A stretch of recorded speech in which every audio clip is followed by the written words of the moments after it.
In this video, ladies and gentlemen, we are just going to do the problem on page 163. Now let me write that, 163, number 8, finding and comparing unit rates. So again, we have a chart. This is just like page 162.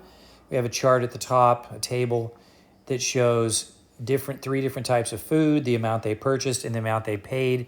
We have to figure out the cost per pound. So let's start off with potatoes, and the potatoes are $4 for 5 pounds. Well, what's 4 divided by 5? That's going to be 40 divided by 5 is 8, right? So it's going to be 80 cents per pound for the potatoes. The carrots, you get $3 for 5 pounds. And again, think of that as 3.0 divided by 5. That goes in 6 or 0.6 times.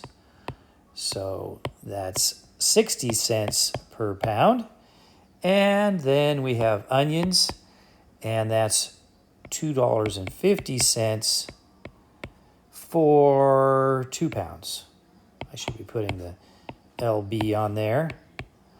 And that one's easy to do in your head. You can just chop $2.50 in half, and you get $1.25.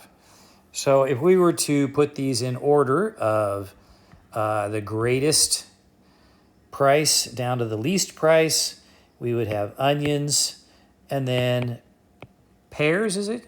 Yeah, potatoes, and then carrots, and the price would be $1.25, 80 cents, and 60 cents in order from greatest to least. All right, we're done with that video. On the next video, we're going to go on to page 164 and learn how to do that problem on there. Woo, that's a big one.